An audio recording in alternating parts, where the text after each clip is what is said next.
bertanya melalui kolom chat apabila berhalangan untuk membuka mikrofon. Baik, kita mulai saja.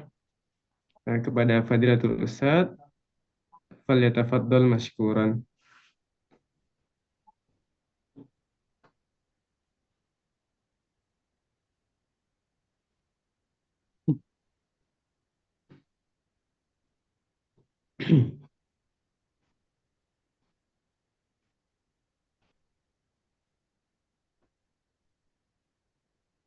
Bismillah wassalatu wassalamu ala rasulillah wa ala alihi wa sahbihi wa man walahu wa ba'd.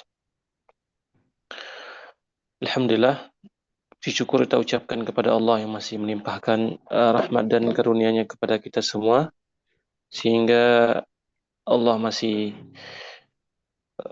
memberikan kita kesempatan untuk berhadir di majelis yang insyaallah Allah muliakan ini. Kemudian salawat beserta salam semoga tercurahkan kepada Sayyidul Anbiya wal Mursalin, kepada Nabi Muhammad ibn Abdullah alaihi afdhalus salam wa tamu taslim, pada keluarga beliau, para sahabat, dan kepada seluruh pengikut beliau hingga hari kiamat kelak. Ikhwati billah azakumullahu jami'an. Pada kesempatan yang lalu kita telah menyebutkan tentang uh, sunnah ketika seseorang melaksanakan haji atau umroh, dan kita telah ada parenting, ada fi usaha bisnis.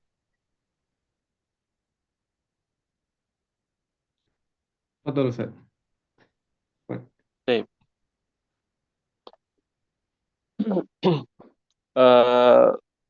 Kita telah menjelaskan ya pada kesempatan yang lalu tentang sunnah ketika seseorang berhaji atau melaksanakan umroh, dan kita telah menyebutkan tata cara umroh. Kita telah memvisualisasikan tentang umroh dari pertama sampai dengan selesai.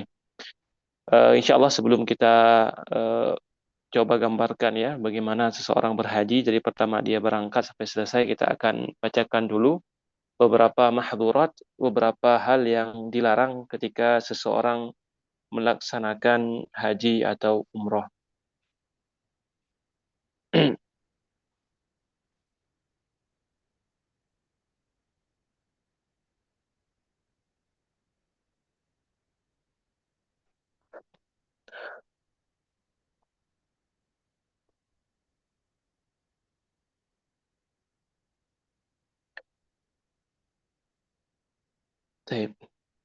Layar terlihat? Naam, Ustaz, sudah terlihat. Tamam. Baik. Qala Abu Syuja rahimahullahu ta'ala wa nafa'ana Allah bi ulumihi fid dharain. Allahumma arhamna wa liwalidina wa lis-sami'in. Abu Syuja mengatakan, faslun ma yahrumu 'alal haji fi'luhu.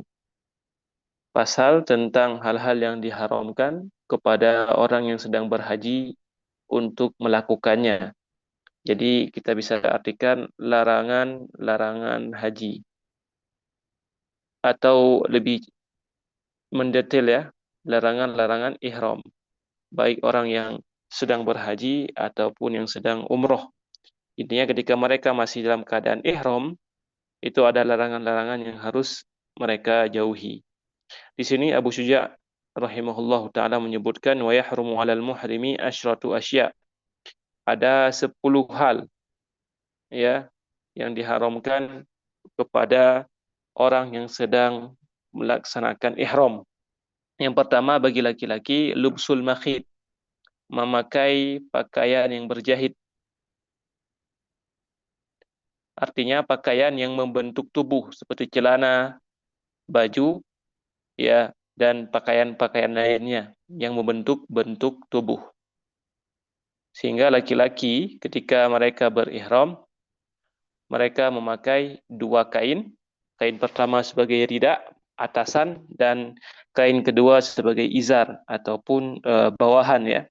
Sehingga Rasulullah sallallahu alaihi wasallam disebutkan oleh dalam hadis Ibnu Umar radhiyallahu taala anhuma, bahwasanya seseorang bertanya kepada Nabi sallallahu alaihi wasallam, tentang pakaian apa yang dipakai oleh seseorang yang sedang ihram, maka Rasulullah mengatakan la talbasul kumus, jangan memakai baju atau seperti kemeja ya, walal amaim, enggak boleh pula pakai imamah, walal sarawilat, tidak boleh pula memakai celana, walal baranis, tidak pula pakaian yang ada kupluk ya seperti jaket ataupun jubah-jubah yang memiliki kupluk, walal khifaf, tidak boleh pula memakai sepatu, illa ahadun la yajidun na'lain, kecuali seseorang yang tidak mendapati sandal, ya tidak punya sandal, falyalbasil khuffain, maka hendaknya dia memakai sepatu, wal yaqta'huma asfala minal ka'bain, namun jangan sampai sepatunya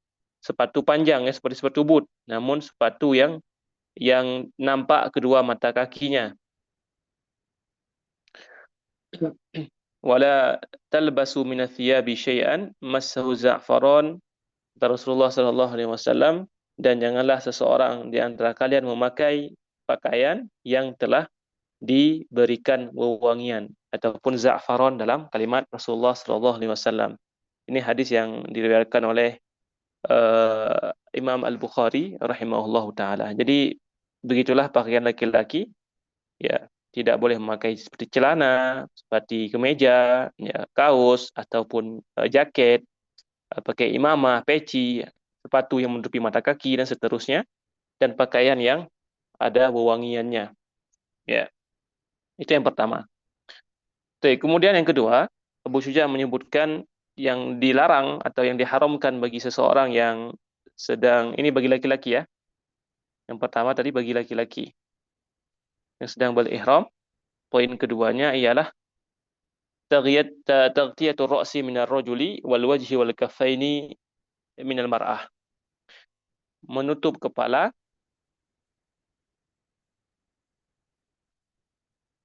bagi laki-laki, ya, dan menutup wajah, atau kita katakan memakai cadar ya. Memakai cadar bagi dan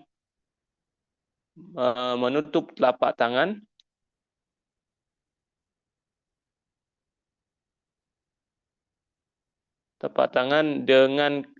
dengan sarung tangan bagi perempuan. Jadi poin kedua, menutup kepala bagi laki-laki dan menutup wajah atau memakai cadar bagi perempuan, dan menutup telapak tangan dengan sarung tangan. Ini sesuatu yang diharamkan ketika seseorang sedang ihram. Laki-laki tidak boleh menutup kepala, ya, dan perempuan tidak boleh menutup wajah dan telapak tangannya dengan cadar dan dengan sarung tangan. Di dalam hadis kenapa laki-laki tidak boleh menutup kepala, karena Rasulullah Shallallahu Alaihi Wasallam menyebutkan dalam hadis yang cukup masyhur ya, namanya hadis alladzi waqasat hudabatuhu, hadis yang seseorang ditendang oleh kendaraannya. Jadi pada masa Rasulullah Shallallahu Alaihi Wasallam ada seseorang yang ikut berhaji bersama Rasulullah Shallallahu Alaihi Wasallam yang menaiki tunggangannya atau hewan-hewan ya, kuda ataupun unta ketika itu. Maka beliau, sahabat ini, ditendang oleh kendaraannya sehingga ia pun meninggal. Meninggal dalam keadaan sedang ihram. Maka jenazahnya pun dihadapkan kepada Rasulullah SAW dan beliau mengatakan, "Igsiluhu wa kaffinuhu wa la tughatti ra'sahu wa la tuqarribuhu tiba fa innahu yub'atsu yuhillau mulabbiyan", dalam riwayat yang lain. Jadi Rasulullah mengatakan, mandikan dia dan kafankan ia, namun janganlah kalian tutup kepalanya, ya, wala tuqarribuhu tiba, dan janganlah kalian memberikan pada kafannya wewangian, karena sesungguhnya dia akan dibangkitkan oleh Allah Subhanahu wa taala nanti dalam keadaan sedang berihram. Artinya laki-laki yang sedang berihram tidak menutup kepalanya sebagaimana yang dikatakan Rasulullah tadi, ya, sehingga laki-laki tidak boleh menutup kepala. Banyak kita dapati ikhwati fillah azakumullah jami'an. Misalkan ketika hari Jumat ya, banyak yang berusaha untuk salat Jumat langsung di depan Ka'bah. tentunya dalam mu'dham, dalam kebanyakan hari-hari di Mekah itu harinya panas, kecuali nanti ada beberapa bulan yang dingin ya, masuk musim dingin. Nanti mungkin sekitar 1 bulan lagi kita akan masuk musim dingin di sini di Saudi. Jadi bagi mungkin yang punya kelebihan harta bisa umroh di waktu-waktu itu, insya Allah keadaan Mekah tidak panas, ya, dingin. Namun secara umum keadaan di Mekah itu panas. Banyak yang milih misalkan ketika kebetulan dia umroh pas di hari Jumat, maka ingin salat Jumat di hadapan Ka'bah langsung di sini, ya, duduk. Keadaan yang sangat panas sekali, banyak yang memakai baju ihram. Akhirnya tidak tahan lagi kepanasan. Apa yang mereka lakukan? Jadi mereka mengangkat kain ihramnya menutup kepala. Jadi dijadikan sebagai penutup kepala supaya tidak kepanasan. Maka hal seperti ini termasuk yang dilarang, tidak diperbolehkan. Karena laki-laki tidak diperbolehkan ketika sedang ihram menutup kepalanya dengan sesuatu yang muttasil, dengan sesuatu yang langsung nyambung, nempel dengan kepala. Adapun misalkan memakai payung, ya, maka tidak mengapa. Atau misalkan ada nanti payung yang apa ada dia tidak nempel di kepala tapi dekat, ya. Misalkan seperti ini nanti dipasangkan ada seperti karet begitu, ya, di kepala, di atasnya ada payung, maka insya Allah tidak mengapa. Namun dengan sesuatu yang langsung menempel di kepala, topi ataupun kain, maka itu sesuatu yang tidak diperbolehkan. Begitu pula perempuan tidak diperbolehkan untuk memakai cadar atau memakai sarung tangan ketika sedang ihram. Jadi Rasulullah Shallallahu Alaihi Wasallam, disebutkan oleh Rasulullah Shallallahu Alaihi Wasallam tentang perkara ini, beliau mengatakan la tantaqibil muhrimah wala talbas al khufazain. Jadi Rasulullah mengatakan wanita yang sedang ihram tidak boleh memakai cadar dan tidak boleh memakai 2 sarung tangan, ya. Sehingga para ulama mengatakan ihramnya laki-laki itu ada pada kepalanya, sedangkan ihramnya perempuan itu ada pada wajahnya. Namun pasti akan timbul pertanyaan, Ustaz, lantas bagaimana kalau begitu?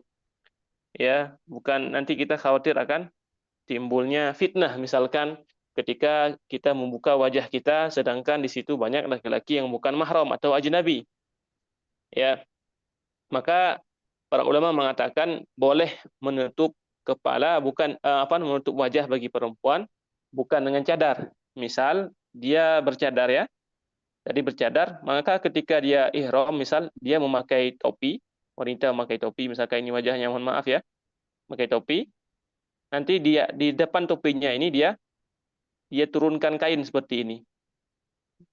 Jadi kalau cadar langsung di wajahnya menempel, sedangkan ini dia menurunkan kain di hadapan wajahnya karena dia memakai topi, sehingga kain tersebut disandarkan, ya, dari topi turun ke bawah sehingga wajahnya tetap tertutup namun tidak menempel di wajahnya seperti memakai cadar. Begitu pula disebutkan dia boleh menutup 2 telapak tangannya dengan sesuatu selain sarung tangan. Misalkan dia memakai baju lengan panjang sehingga ketutup karena bajunya itu panjang, atau dia masukkan misalkan tangannya ke dalam jilbabnya, maka tidak mengapa. Allah taala alam bisawab. Sehingga berdasarkan hadis ini pula para ulama di sini mengatakan tentang wajibnya cadar bagi perempuan. Kenapa? Karena jika seandainya memang cadar itu tidak wajib bagi perempuan, kenapa Rasulullah Shallallahu Alaihi Wasallam mengatakan tidak boleh perempuan memakai cadar ketika ihram? Maka mafhum mukhalafahnya ialah maka di luar ihram perempuan itu harus memakai cadar. Sehingga dalam ihramnya mereka tidak boleh pakai cadar, di luar ihram mereka wajib memakai cadar. Itu mafhum mukhalafahnya. Ya, wallahu taala alam. Maka di sini disebutkan oleh para ulama berdasarkan hadis-hadis Rasulullah Shallallahu Alaihi Wasallam, laki-laki tidak boleh menutup kepala ketika berihram dan perempuan tidak boleh menutup wajah dengan cadar dan tidak boleh menutup kedua telapak tangan dengan sarung tangan. Allah taala. Ada pertanyaan di sini? Terus sudah jelas?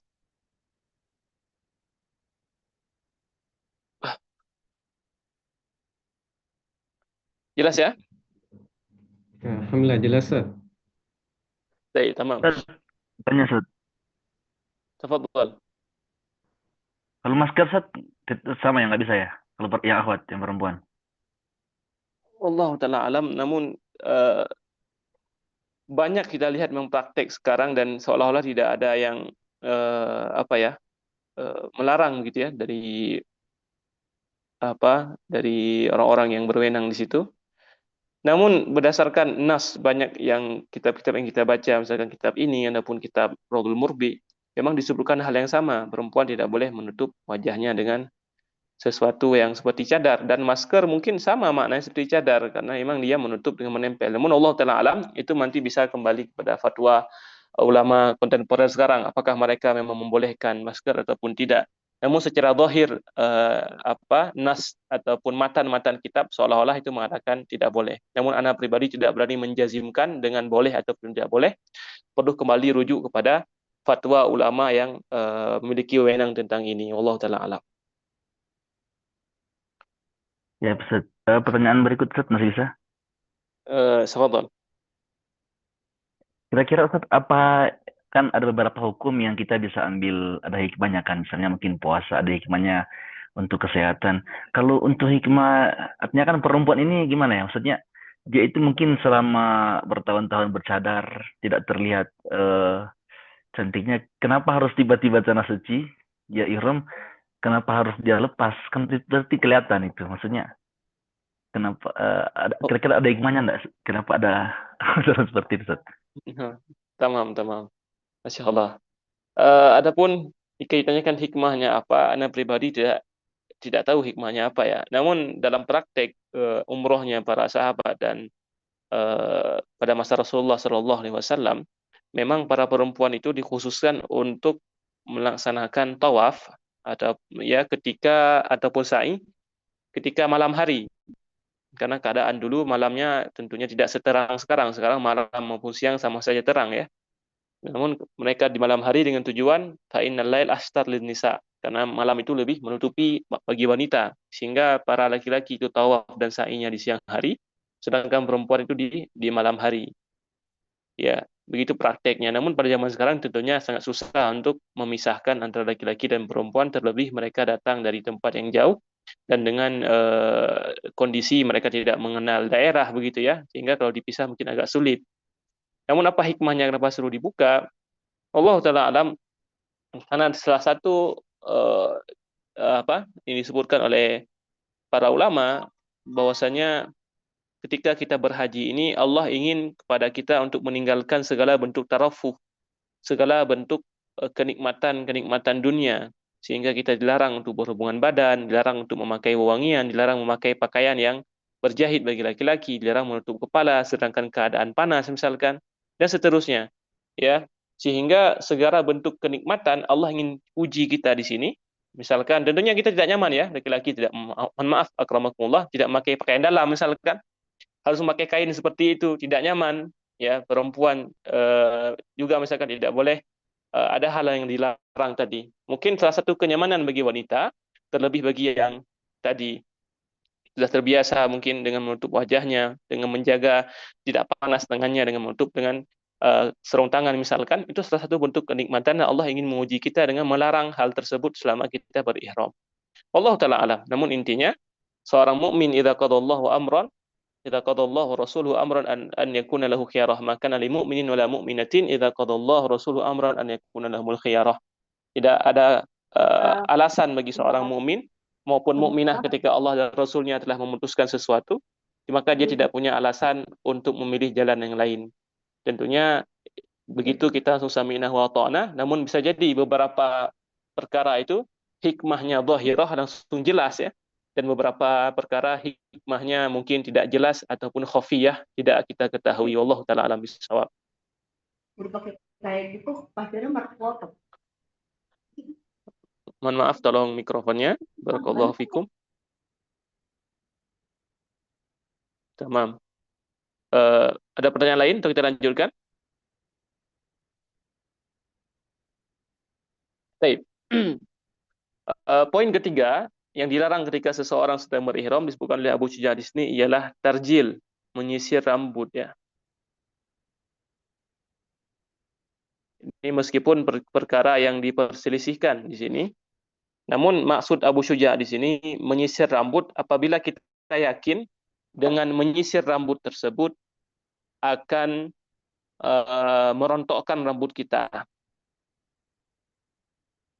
Jadi ketika kita yakin dengan menyisir rambut, itu rambut kita akan rontok, maka jangan menyisir rambut. Namun ini perkara yang diperselisihkan sebagaimana Anda katakan tadi, karena dalam hadis misalkan Aisyah menceritakan ketika beliau berhaji, beliau menyisir rambutnya. Sehingga Rasulullah tidak melarang. Seandainya itu sesuatu yang terlarang, tentunya Aisyah akan dilarang oleh Rasulullah Sallallahu Alaihi Wasallam. Artinya, jika memang menyisir rambut tujuannya untuk merapikan saja, Allah Taala itu tidak mengapa. Ya, namun jika tujuan menyisir rambut memang supaya rambut kita rontok, misalkan, ya supaya menarik rambut, itu nggak boleh karena memang ketika seorang berihram tidak boleh mengambil daripada rambut-rambut yang ada di tubuhnya, tidak boleh memotong kumisnya, memotong rambut, memotong bulu ketek misalkan dan bulu-bulu yang lain. Baik. Kemudian yang keempat disebutkan lafaznya halquhu, mencukur rambut. Rambut apa? Semua jenis rambut yang ada di tubuh, baik laki-laki maupun perempuan, ya. Semua rambut ya, rambut kepala, ya, rambut ketiak, rambut di kumis misalkan dan rambut-rambut yang lain itu haram dicukur ketika sedang ihram. Namun apabila kita melihat misalkan ada beberapa rambut yang mengganggu kita, maka bersihkannya sebelum ihram. Ketika mandi sebelum ihram misalkan, maka bersihkan baik kumis maupun rambut-rambut yang lain, dibersihkan di situ karena setelah ihram kita dilarang untuk mencukur rambut. Allah Subhanahu wa taala berfirman dalam surah Al-Baqarah ayat 196, "Wala tahliqu ru'usakum hatta yablughal hadiyu mahillah." Ya, maka janganlah kalian mencukur rambut-rambut kalian sampai hadiyu itu sampai ke tempatnya, yaitu sampai penyembelihan hadiyu di Mina nanti baru boleh mencukur. Ya. Bagi orang yang sedang berhaji, bagi yang sedang berumrah berarti sampai dia tahallul. Ya, adapun misalkan Ustadz, bagaimana jika kita terlupa misalkan? Kenapa terlupa? Karena kebiasaan ada beberapa bapak-bapak misalkan kebiasaannya mencabut bulu hidung misal, ya akramakumullah. Jadi dia tidak sadar misalkan sedang duduk-duduk ya, tiba-tiba dia langsung menarik bulu hidungnya tanpa sadar, maka itu tidak mengapa karena di luar kesengajaan. Namun apabila sengaja itu tidak diperbolehkan dan nanti akan ada hukumannya yang akan dibahas bab khusus nanti tentang hukuman bagi orang-orang yang melanggar larangan-larangan ketika sedang ihram. Baik. Kemudian yang kelima, larangan yang kelima ialah taqlimul adfar, memotong kuku. Ya, memotong kuku merupakan sesuatu yang dilarang ketika seseorang sedang berihram.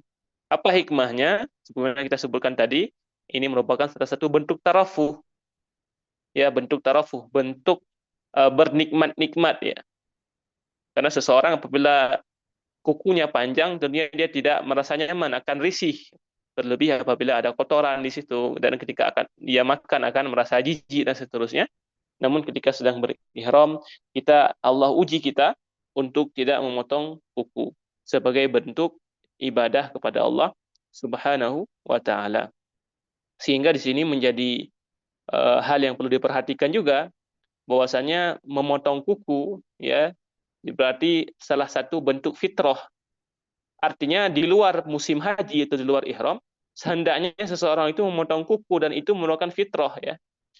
Sesuatu yang wajar begitu. Artinya apabila dia tidak memotong kuku malah memanjangkan kukunya, ada orang yang memanjang kukunya, maka itu nggak normal sebenarnya. Nggak mengikuti fitrahnya manusia. Ya. Sehingga jika ada yang bertanya misalkan, Ustaz, apa hukumnya memanjangkan kuku misal? Maka jawaban pertama itu menyelisihi fitrah. Ya, jawaban kedua itu menyelisihi perintah atau sunnahnya Rasulullah Sallallahu Alaihi Wasallam. Karena Rasulullah mengatakan al-fitratu khamsun dalam hadis riwayat Imam Abu Hurairah ya dari riwayat Bukhari dan Muslim. Jadi Rasulullah mengatakan fitrah itu ada 5. Salah satunya ialah taqlimul adhafir, ya, memotong kuku. Dan Anas bin Malik mengatakan wala yanbaghi an yutrak fawqa 40 yawman. Dan tidak pantas seseorang tidak memotong kukunya ya lebih dari 40 40 hari. Dalam hadis itu Rasulullah menyebutkan beberapa hal, di antaranya memotong kuku, ya, memotong kumis, mencabut bulu ketiak, mencukur bulu kemaluan, khitan, dan beberapa hal yang lain. Dan di akhir hadis, ya, Anas bin Malik menceritakan bahwasanya tidak boleh ditinggalkan lebih daripada 40 hari. Ya, jadi nggak pantas 40 hari nggak potong kumis, nggak pantas 40 hari nggak cabut bulu ketiak, ya, nggak pantas 40 hari nggak potong kuku, nggak pantas 40 hari lebih nggak mencukur, akramakumullah, ya, semoga Allah muliakan kita, nggak boleh lebih dari 40 hari tidak mencukur bulu kemaluan. Baik. Tamam. Ada pertanyaan sampai sini?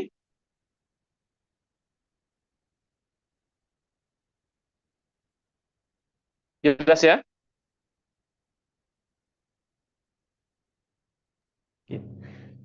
Nah, Ustaz, jelas. Baik, tamam. Baik, poin ke-6, larangan-larangan bagi seseorang yang sedang berihram atau melaksanakan haji dan umroh ialah memakai minyak wangi.